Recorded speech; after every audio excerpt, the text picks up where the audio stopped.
As-tu déjà pris le temps de réfléchir à ce qui compte vraiment, une fois que tout cela sera terminé? Je ne parle pas de biens matériels, de statut social ou de succès terrestre, mais bien du moment solennel où chacun de nous se tiendra devant le Créateur, pour rendre compte de sa propre vie. Un instant silencieux, chargé de gravité le jour du jugement, où rien ne pourra rester caché, et où tous les secrets seront révélés. Et dans ce scénario, décrit dans les Saintes Écritures, un élément encore plus bouleversant surgit, le livre de vie sera ouvert. Imagine un instant, ton nom peut y être inscrit, gravé à jamais parmi ceux qui ont obtenu le salut. Mais s'il n'y est pas, ce doute, qui semble lointain pour certains, est en réalité l'avertissement biblique le plus urgent de tous les temps. Car le jugement final ne se basera pas sur l'apparence, la renommée ou la religiosité. C'est bien plus profond que cela. Ce qui est en jeu, c'est la vie éternelle, et tout commence par un choix: vivre avec un but ou ignorer l'appel. Beaucoup vivent en mode automatique, sans se rendre compte qu'ils s'éloignent chaque jour un peu plus du bon chemin. Mais si tu es ici, en train d'écouter ces paroles, ce n'est peut-être pas un hasard. C'est peut-être une invitation directe du ciel, un moment de réflexion spirituelle arrivé au moment parfait. À travers ce contenu, nous allons ensemble explorer des vérités profondes qui peuvent transformer le cours de ton histoire. Prépare-toi, car le voyage commence maintenant et il pourrait tout changer. Le jour du jugement dernier est l'un de ces sujets que beaucoup préfèrent éviter, comme s'il s'agissait d'un mythe lointain, presque irréel. Pourtant, selon la foi chrétienne, ce jour est non seulement réel, mais aussi bien plus proche que ce que nous imaginons. La Bible est formelle: il viendra un temps où tous les êtres humains, sans exception, se tiendront devant le trône de Dieu. Il ne sera plus possible de fuir, de trouver des excuses ou de se cacher derrière de bonnes intentions. Ce sera le face-à-face ultime avec l'éternité. Réfléchis un instant: dans un tribunal humain, les juges s'appuient sur des preuves, des lois, des témoignages. Mais dans le tribunal divin, il n'y a aucune erreur de jugement. Dieu voit les cœurs, les pensées, les intentions les plus profondes. Au moment du jugement final, ce ne sera pas ce que nous prétendons être qui comptera, mais ce que nous avons réellement vécu. Il est impossible de tromper le Créateur avec des masques religieux ou des apparences soignées. Ce qui aura vraiment du poids, ce sont les fruits que notre vie aura portés. Cet avertissement biblique revient souvent dans les Écritures: le jour viendra comme un voleur dans la nuit, inattendu, silencieux, implacable. Jésus lui-même a dit que même les anges ne connaissent ni l'heure ni le jour. Et c'est précisément pour cela que vivre comme si nous avions tout le temps du monde est une illusion dangereuse. La procrastination spirituelle est une stratégie subtile, mais mortelle. C'est comme si l'ennemi chuchotait: détends-toi, demain, tu t'arrangeras avec Dieu. Mais qui peut garantir le demain? Le jour du jugement ne sera pas seulement une scène de terreur apocalyptique, comme certains le pensent. Ce sera surtout un jour de justice et de miséricorde. Un jour où le bien sera honoré, et le mal, confronté. Ceux qui auront choisi de marcher avec Dieu verront que chaque sacrifice en valait la peine.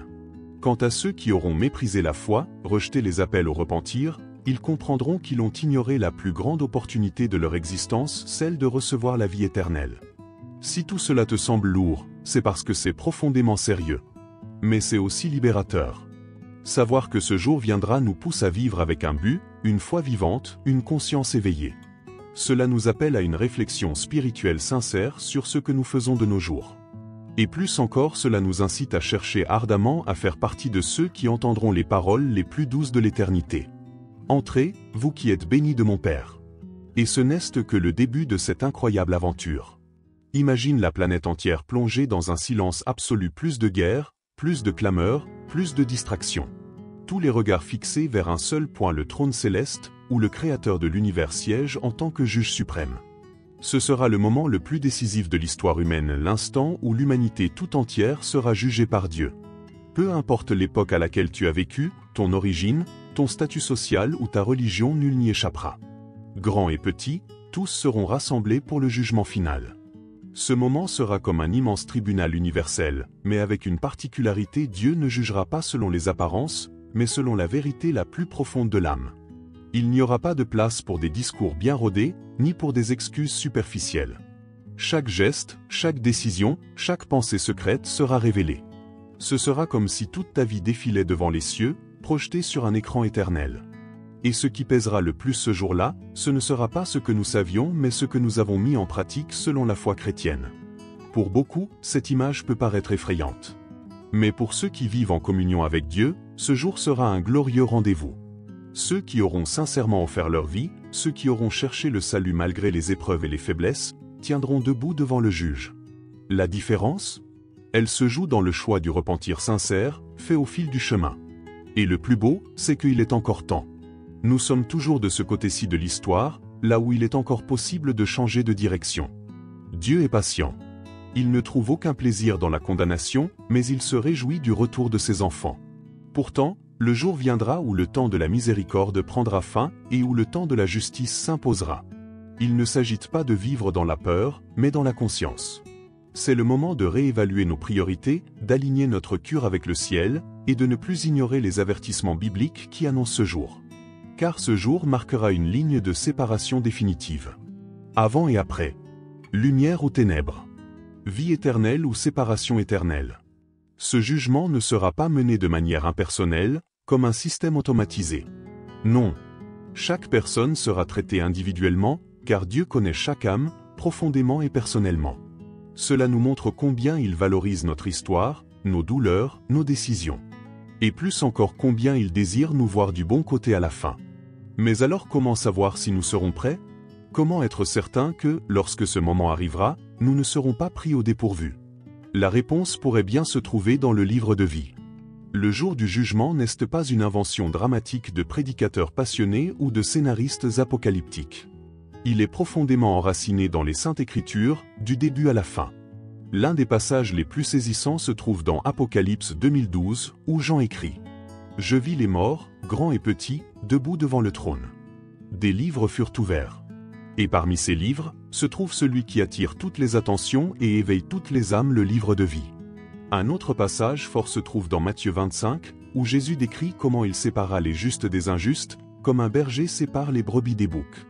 Il y affirme que le jugement se fera selon les actes concrets, les gestes de compassion, d'amour et la foi vécue au quotidien. Rien ne sera laissé au hasard.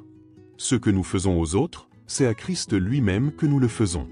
C'est un avertissement biblique limpide, notre vie ne sera pas jugée sur des apparences religieuses, mais sur la vérité spirituelle vécue. Dans Romains 141-1012, Paul nous lance aussi un appel à la réflexion spirituelle. Nous comparaîtrons tous devant le tribunal de Dieu. Il parle avec gravité, mais aussi avec l'espérance constante qui traverse toute la Bible. Il est encore temps d'aligner notre vie avec les valeurs du royaume. Ces versets nous rappellent une vérité profonde: il n'existe aucun anonymat devant Dieu. Chaque mot, chaque choix, chaque silence compte. Même dans l'Ancien Testament, ce thème est abordé avec force. Dans Daniel 710, le prophète dit que les livres furent ouverts, dans une vision prophétique annonçant ce que l'Apocalypse confirmera des siècles plus tard. Imagine deux hommes séparés par des centaines d'années, ayant la même vision du jugement final. Cela montre à quel point Dieu a toujours voulu prévenir son peuple de ce qui allait arriver. Il ne nous a jamais laissés dans l'obscurité. Les signes ont toujours été là pour ceux qui ont des yeux pour voir. Et n'oublions pas Jean 522, où Jésus déclare « Le Père ne juge personne, mais il a remis tout jugement au Fils. » Autrement dit, celui qui siégera sur le trône sera le Christ lui-même, celui qui a vécu parmi nous, qui nous comprend, qui a versé sa grâce, et qui aujourd'hui intercède pour nous. Celui qui nous appelle au repentir sera aussi celui qui nous jugera avec justice et avec amour. N'est-ce pas bouleversant? Ne ressens-tu pas à la fois un frisson d'inquiétude et une chaleur d'espérance? Alors prépare-toi. Car la prochaine étape est de comprendre ce qu'est vraiment ce livre de vie. Mais qu'est-ce donc que ce fameux livre de vie, mentionné à plusieurs reprises dans la Bible et qui suscite tant de mystères? Contrairement aux livres ordinaires que l'on range sur une étagère, celui-ci appartient à Dieu lui-même. C'est un registre sacré, céleste, où sont inscrits les noms de ceux qui hériteront de la vie éternelle. Ce n'est ni une métaphore poétique, ni un symbole vague. C'est une réalité spirituelle redoutablement sérieuse. Dans Apocalypse 2015, il est écrit « Quiconque ne fut pas trouvé inscrit dans le livre de vie fut jeté dans les temps de feu. » Fort, n'est-ce pas? Ce livre n'est pas secret, mais il n'est pas non plus accessible à tout le monde. Il est exclusif. Et on n'y entre pas par chance, ni simplement parce qu'on est quelqu'un de bien. Le nom y est inscrit par la grâce de Dieu, par la foi véritable, le repentir sincère, et une vie abandonnée entre les mains du Seigneur. Ce n'est pas une question de perfection mais de soumission. Beaucoup pensent qu'il suffit de faire le bien. Mais les critères de Dieu vont au-delà. Il s'agit de transformation intérieure et d'une relation authentique avec lui. Autrement dit, il faut que notre réalité spirituelle corresponde au nom écrit là-haut. Peut-être te demandes-tu maintenant, comment savoir si mon nom est inscrit dans le livre de vie? La réponse ne viendra pas sous forme d'un certificat officiel. Mais les preuves se trouvent dans le cœur. Si tu recherches Dieu avec sincérité, si tu as soif de justice, si tu ressens de la tristesse face au péché et un désir réel de changement, ce sont déjà de grands signes que le Saint-Esprit agit en toi. Et lorsque le ciel écrit un nom dans ce livre, ce n'est pas avec de l'encre ordinaire. C'est avec le sang de Jésus-Christ. Mais attention, la Bible avertit aussi que des noms peuvent être effacés de ce livre. Exode 3233. Apocalypse 35. Cela signifie que le salut n'est pas automatique ni irrévocable. C'est un chemin qui demande de la persévérance, de la vigilance, et un cœur aligné avec la volonté de Dieu. Le problème n'est pas de tomber, mais de refuser de se relever. Et la bonne nouvelle? C'est que Dieu est toujours prêt à écrire ou réécrire ton nom. Si toi, tu es prêt à vivre dans l'obéissance et la communion avec lui. Le livre de vie est en réalité le reflet d'une relation vivante entre le Créateur et sa créature. Chaque nom inscrit est une histoire de rédemption. Une âme qui a dit oui à l'appel divin. Et ce qui est encore plus extraordinaire? Il est encore temps de faire partie de cette liste. Mais le temps n'est pas éternel. C'est pourquoi, dans la suite, nous allons comprendre qui sera réellement sauvé. Et ce qu'il faut faire pour obtenir sa place dans l'éternité. C'est, sans aucun doute, l'une des questions les plus importantes de l'existence. Qui sera sauvé? Qui aura le privilège d'entendre ces paroles extraordinaires? Très bien, bon et fidèle serviteur, entre dans la joie de ton Seigneur. La Bible ne laisse pas cette réponse dans le flou. Le salut n'est ni une loterie, ni un héritage de famille. Il est le résultat d'un choix personnel, conscient, renouvelé chaque jour. Et tout commence par une décision qui change tout. Croire en Jésus comme seul et unique sauveur. Mais attention, il ne suffit pas de dire « je crois ». La véritable foi chrétienne produit des fruits. Ce n'est pas une foi passive ou décorative, mais une foi vivante, active, qui se manifeste dans les attitudes, l'obéissance et la transformation du caractère. Jésus l'a clairement dit. Ce ne sont pas tous ceux qui me disent Seigneur, Seigneur, qui entreront dans le royaume des cieux, mais seulement ceux qui font la volonté de mon Père qui est aux cieux. Autrement dit, sera sauvé celui qui vit une foi authentique. Celui qui cherche à refléter le Christ dans ses choix, dans ses paroles, dans ses gestes. Et tu sais ce qui rend cela encore plus fort? Le salut est disponible pour tous. Mais il ne sera pas accepté par tous. Beaucoup refusent l'appel, ignorent les avertissements bibliques, ou ferment leur cœur à la vérité. D'autres aiment l'idée de Dieu, mais ne se donnent pas entièrement. Être sauvé demande un vrai repentir. Et cela signifie renoncer au péché, abandonner son ancien moi, et laisser Dieu nous transformer de l'intérieur. Oui, c'est un processus, mais un processus qui mène à l'éternité. Il est aussi essentiel de comprendre une chose. Le salut ne se mérite pas. Personne n'entrera au ciel pour avoir été gentil. L'entrée se fait uniquement par la grâce. Mais la grâce appelle une réponse. Qui sera sauvé? Celui qui s'est abandonné. Celui qui a choisi de vivre en alliance avec Dieu. Celui qui a marché dans la lumière, même lorsque le monde offrait des ténèbres plus confortables. Celui qui a compris que le temps ici est court, mais que l'éternité est infinie. Alors si ton plus grand désir est de voir ton nom inscrit dans le livre de vie, la réponse est claire. Vis une vie d'abandon, de prière, de communion et de quête constante de sainteté. Le chemin de la vie éternelle est étroit mais sûr. Et la bonne nouvelle? Tant qu'il y a du souffle en toi, il y a de l'espoir.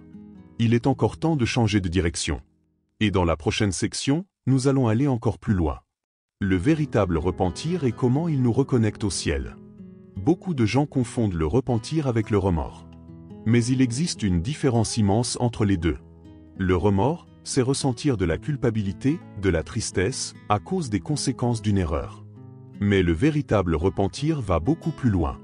C'est un changement de mentalité, de direction et de comportement. C'est comme si quelqu'un marchait droit vers un précipice, puis soudain prenait conscience du danger, faisait demi-tour, et choisissait un nouveau chemin, le chemin du retour vers Dieu. La Bible dit que Dieu ne rejette jamais un cœur brisé et contrit. Cela signifie qu'il n'attend pas la perfection, mais la sincérité. Un cure qui reconnaît ses péchés et qui choisit de les abandonner est d'une valeur inestimable aux yeux du Père. Et il ne s'agit pas d'un simple élan émotionnel, mais d'un engagement profond. D'une transformation réelle et visible. C'est arrêter ce qui offense Dieu et choisir de vivre selon sa volonté. Voilà ce qu'est la foi chrétienne mise en action. Mais respire. Personne n'est prêt. Le processus de repentance est continu.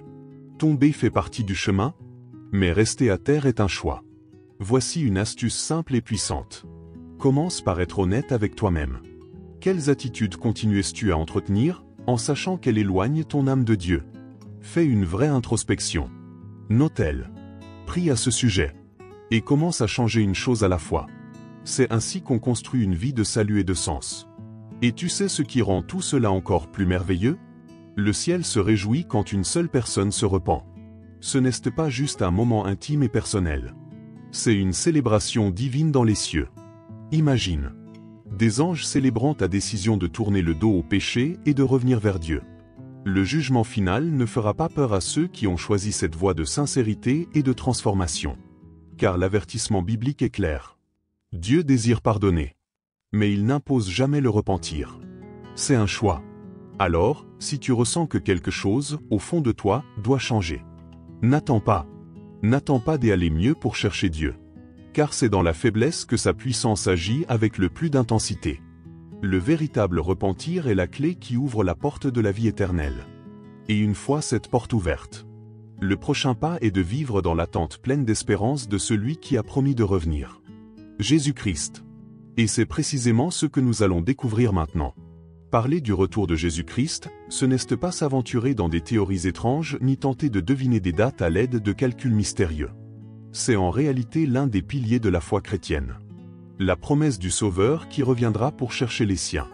Et Jésus lui-même l'a affirmé à plusieurs reprises. « Je reviendrai, et je vous prendrai avec moi, afin que là où je suis, vous y soyez aussi. » Jean 143. C'est cette promesse qui soutient notre espérance au milieu du chaos. Mais c'est aussi un avertissement clair. Il faut être prêt. Les signes annonçant le retour du Christ sont aujourd'hui visibles à l'île nue.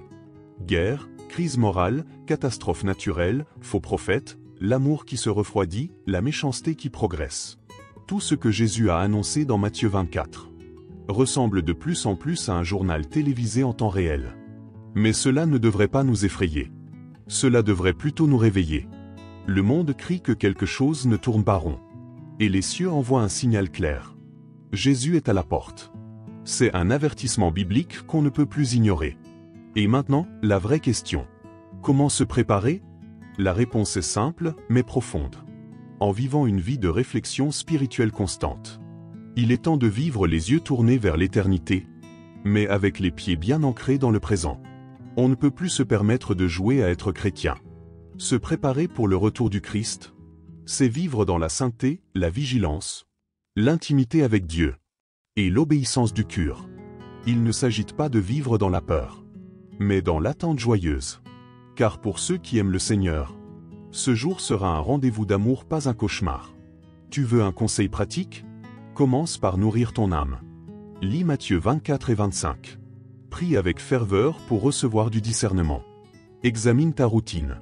Qu'est-ce que tu mets en priorité chaque jour? Et pose-toi cette question essentielle. Si Jésus revenait aujourd'hui, dans quel état trouverait-il ta vie? Ces questions ne sont pas là pour t'accuser, mais pour t'aligner avec la vérité. Le temps est court, mais il est encore temps. Tu peux encore choisir le chemin du salut, rejeter le péché, et vivre avec intention, avec foi, avec espérance. Et la bonne nouvelle, c'est que tu n'es pas seul dans cette marche. Le Saint-Esprit est là pour guider, fortifier et préparer ceux qui veulent vraiment s'engager. Alors, lorsque le ciel s'ouvrira et que la trompette retentira, que tu fasses partie de ceux qui seront accueillis avec joie, et non avec stupeur. La vie éternelle est promise à ceux qui restent fidèles. Mais jusque-là, il y a une route de foi, faite de luttes, de décisions, de choix.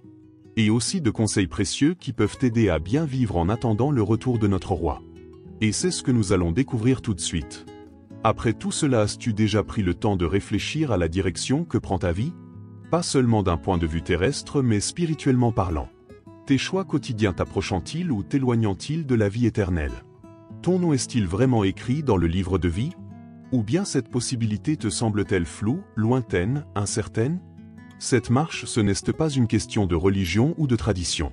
C'est une question de relation avec Dieu. Le jour du jugement n'est pas une fiction. C'est un avertissement biblique. Et il viendra. Que le monde y croit ou non. Mais tu n'as pas besoin de vivre dans la peur. Tu as besoin de vivre avec conscience. Avec un but. Avec la foi. Avec un cœur humble, prêt à chercher le vrai repentir. Et à laisser le Saint-Esprit transformer ton être de l'intérieur. La grande question, maintenant, c'est: es-tu prêt? Vis-tu comme si tu l'étais? Ou repousses-tu encore des décisions que tu sais devoir prendre dès aujourd'hui? Car demain pourrait être trop tard. Et la plus grande tragédie de la vie, ce n'est pas de mourir. C'est de mourir sans avoir vécu ce que Dieu avait prévu pour toi. Sans avoir aimé. Sans avoir servi. Sans avoir pardonné. Sans avoir connu le Sauveur. Alors je t'invite, de tout cœur. Si ce message a touché ton âme, ne l'ignore pas. Fais de ce moment un tournant. Reviens à Dieu. Commence à prier avec intention. Lis la parole avec soif. Vis avec abandon. Et si tu veux recevoir d'autres messages comme celui-ci, qui t'édifient et t'approchent de la vérité, abonne-toi à cette chaîne et active les notifications. Car il y a encore tant à apprendre. Et surtout, le temps de se réveiller, c'est maintenant.